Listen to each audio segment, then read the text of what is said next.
hadn't written anything for a while. I hadn't filmed anything of credit, made field recordings or any kind of sound. For it felt like a dozen or so tiny unkindnesses had me blinkered and stunted for a spell. Stunted by the last kapows of grief perhaps, and the breaking of a charm, where utterances of love no longer made the same shapes that those words made. A relinquishing of sorts, the kind of remembrances that bring life into sharp focus. It became a summer of long walks, of protracted and meandering thoughts and noticing that even in the midst of sorrow, the natural world carries on regardless. It teases at tear-stained eyes with illuminated leaves and petals that wink like garnets and amber gems, and smooth pearls that gleam with iridescence at the rise and the set of the sun. Arable crops sway and furrow in a kind of lament. Barbed ears of barley and bowed oaty heads seemingly nod affirmations. It's time to let go. Let go. Beneath big skies I was swamped yet swaddled, a tiny dot of a thing below a gazillion blinking stars that threw a light upon a chapter's end.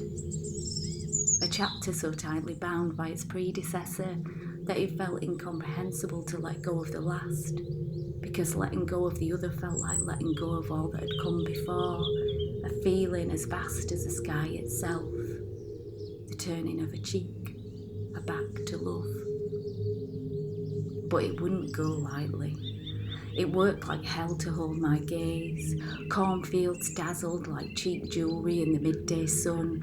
Skylarks trilled jauntily, hovering on giddy wings, as the trees threw on their russets and golds, poised for a head-to-head with the turning of the season.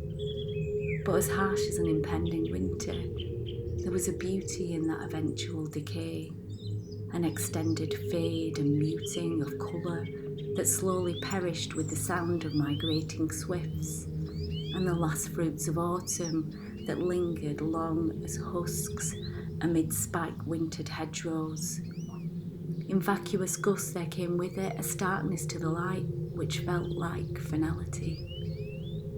Yet before I knew it, it was mid-January, and the first early snowdrops are peeping. The tilt of the sun has shifted so that the darkness doesn't loom quite so early, and as the ice loused and the sleet turned to water, the mist took on a whole new palette.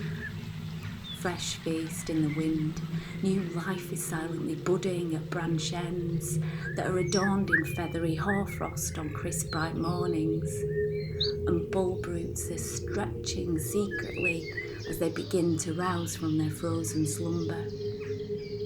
I have resided here in the Merse for 3 years now, a move that to others seems brave.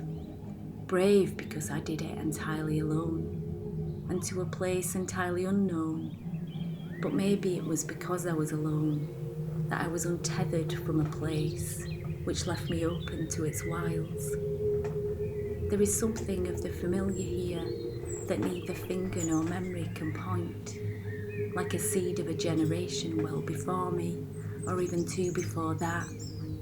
An inkling like tasting your first aniseed ball. It rolls around for what feels like an eternity, until the shock of a pip at the epicentre reveals a truth about its flavour. But this place has become more than just the landscape's allure and the feelings that it urges in my soul.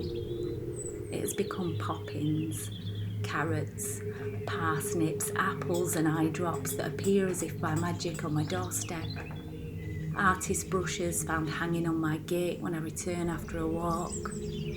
Welcome blethers on a riverside donder, a surplus of logs, dinners, wine, beers and good company, tea and biscuits and a garden where 24 coloured light bulbs jiggle and clink on a breeze. Impromptu hugs in fields, warm words and eyes, reciprocated kindnesses, care, healing, friendships, community, home.